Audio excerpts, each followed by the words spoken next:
ಇಂದಿನ ವಿಡಿಯೋ ಶಿವ ಸಹಸ್ರನಾಮದ 66ನೇ ಸ್ತೋತ್ರದ ಬಗ್ಗೆ. ಶಿವ ಸಹಸ್ರನಾಮದ 66ನೇ ಸ್ತೋತ್ರವು ಹೀಗಿದೆ.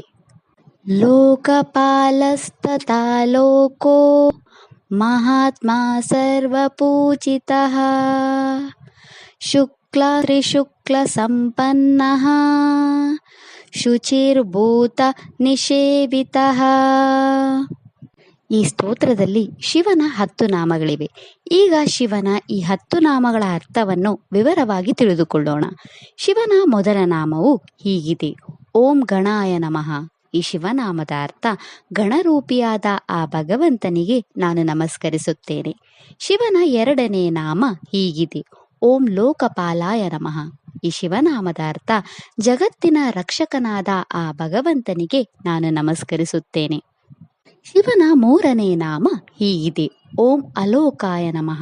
ಈ ಶಿವನಾಮದ ಅರ್ಥ ಲೋಕಗಳಾಚೆ ಇರುವ ಆ ಭಗವಂತನಿಗೆ ನಾನು ನಮಸ್ಕರಿಸುತ್ತೇನೆ.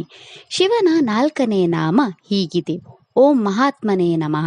ಈ ಶಿವನಾಮದ ಅರ್ಥ ಎಲ್ಲೆಡೆ ಇರುವ ಮಹಾನ್ ಆತ್ಮನಾದ ಆ ಭಗವಂತನಿಗೆ ನಾನು ನಮಸ್ಕರಿಸುತ್ತೇನೆ. ಶಿವನ 5ನೇ ನಾಮ ಹೀಗಿದೆ, ಓಂ ಸರ್ವ ಪೂಜಿತಾಯ ನಮಃ. ಈ ಶಿವನಾಮದ ಅರ್ಥ ಎಲ್ಲರಿಂದ ಪೂಜಿಸಲ್ಪಡುತ್ತಿರುವ ಆ ಭಗವಂತನಿಗೆ ನಾನು ನಮಸ್ಕರಿಸುತ್ತೇನೆ.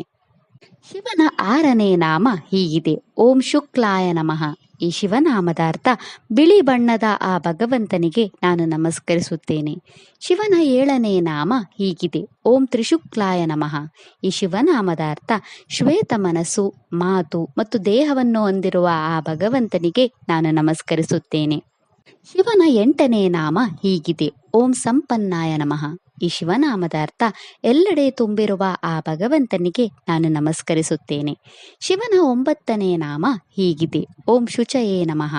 ಈ ಶಿವನಾಮದ ಅರ್ಥ ಅತ್ಯಂತ ಶುದ್ಧನಾಗಿರುವ ಆ ಭಗವಂತನಿಗೆ ನಾನು ನಮಸ್ಕರಿಸುತ್ತೇನೆ. ಶಿವನ 10ನೇ ನಾಮ ಹೀಗಿದೆ, ಓಂ ಭೂತ ನಿಷೇವಿತಾಯ ನಮಃ. ಈ ಶಿವನಾಮದ ಅರ್ಥ ಪೂರ್ವಕಾಲದ ಗುರುಗಳಿಂದ ಪೂಜಿಸಲ್ಪಡುತ್ತಿರುವ ಆ ಭಗವಂತನಿಗೆ ನಾನು ನಮಸ್ಕರಿಸುತ್ತೇನೆ. ಇದಿಷ್ಟು ಶಿವನ 10 ನಾಮಗಳ ಬಗ್ಗೆ. ನಾಳೆಯ ವಿಡಿಯೋದಲ್ಲಿ ಶಿವ ಸಹಸ್ರನಾಮದ 67ನೇ ಸ್ತೋತ್ರದ ಬಗ್ಗೆ ತಿಳಿಯೋಣ. ಓಂ ನಮಃ ಶಿವಾಯ. ಈ ವಿಡಿಯೋ ಇಷ್ಟ ಆದರೆ ಲೈಕ್ ಮಾಡಿ, ಶೇರ್ ಮಾಡಿ ಮತ್ತು ಚಾನೆಲ್ ಸಪೋರ್ಟ್ ಮಾಡೋಕೆ ಸಬ್ಸ್ಕ್ರೈಬ್ ಮಾಡಿ. ಧನ್ಯವಾದಗಳು.